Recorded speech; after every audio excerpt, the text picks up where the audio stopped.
Hello. I'm about to read a police report. It's had to been heavily redacted to block out names and addresses and everything. So please bear with me. Every word. The good news is every word that I'm reading is on the report, so there can be no lying and misunderstanding by third parties. So here we go. On January 3rd, 2017, at about 11:40 a.m., I, Officer Blank, a member of the Mental Health Crisis Response Team, responded to Blank Street for a third-party report from Blank of Rhode Island Cardiovascular Group.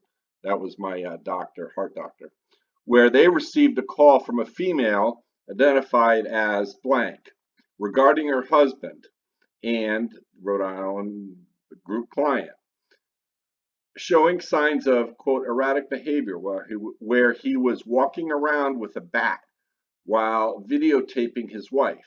Blank further advised dispatch that Blank showed a concern over her husband purchasing a handgun. Sergeant Blank and Officer Blank were already on the scene upon my arrival. We were joined shortly by Officer Blank. The house was secured with lights off. No one initially responded to the door. Dispatch advised Blank was believed to be in her bedroom. I knocked on the bedroom window and Blank responded to the side door. This is true. Blank immediately advised officers that she wasn't the one who called police. No, the doctor did because she called the doctor with her phony story. And she didn't want it to happen this way. When asked to clarify what she meant, Blank began a long and drawn out sequence of events surrounding her 21 years of marriage to Blank. Blank described an aluminum baseball bat her husband had kept in their bedroom for self defense for over 16 years. Okay, that 16 years, I guess that's right. Blank began shaking and began smoking. They were outside at this time, by the way. While explaining how her husband had found the baseball bat and moved it to a closet, that she felt threatened by him doing that.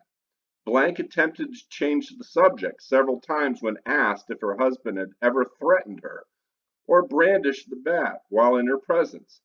Blank eventually stated that her husband had never threatened her with physical harm and clarified that she had given the baseball bat to their neighbor yesterday morning, January 2nd, and that the bat was no longer in the house. And that's true because it wasn't.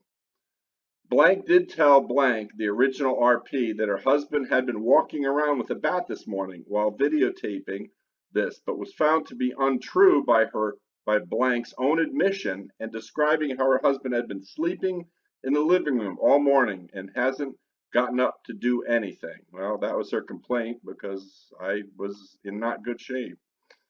Blank began an agitated visible Blank then began to get agitated, visibly shaken, because her lie's unfolding, while smoking a cigarette and describing how her husband had purchased a secret gun and she had the receipt to prove it. Yeah, that was in the unlocked chest downstairs. There's no secret. It was at this time Sergeant Blank and Officer Blank spoke with Blank inside the home. They were talking to me, while Officer God and I remained with her. Continued at length at how she felt threatened by her husband buying a gun, and that she placed a lock on her bedroom door and forces her husband to sleep on the couch. Blank immediately contradicted this last statement, explaining Blank had to sleep on the couch due to her heart condition. I mean, she was just so confused and out of it. Blank again confirmed that she feels her life is threatened by Blank owning a handgun. He has never brandished the gun or mentioned using the gun, even for the use of target practice, and made inference to it in regards to harm anything. Despite not having been threatened verbally or physically, Blank persisted and that her life was in danger by Blank having a baseball bat and gun in the house. Ugh, what a mess. Blank admitted to having a 9mm handgun, CZ, yep, 75B, in the trunk of his car that had never purchased ammunition for it. Very true. Blank confirmed what a receipt stated, and the weapon was purchased in June, right, of 2016. That's true, because I was diagnosed in April, and the worst was like June, my health, when I bought it. A copy of the receipt and blue card pistol certification was provided and submitted to records to document. Blank lawfully owned a pistol. Blanks willingly opened his trunk, where Officer Blanks did locate a 9mm, which was not loaded, still in the case, and contained empty magazines. Blank advised he keeps the gun in his trunk because his wife doesn't want it in the house.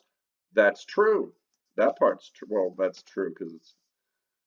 Blank then stated in a forceful manner that her husband needed to be transported for mental health evaluation because of his erratic behavior.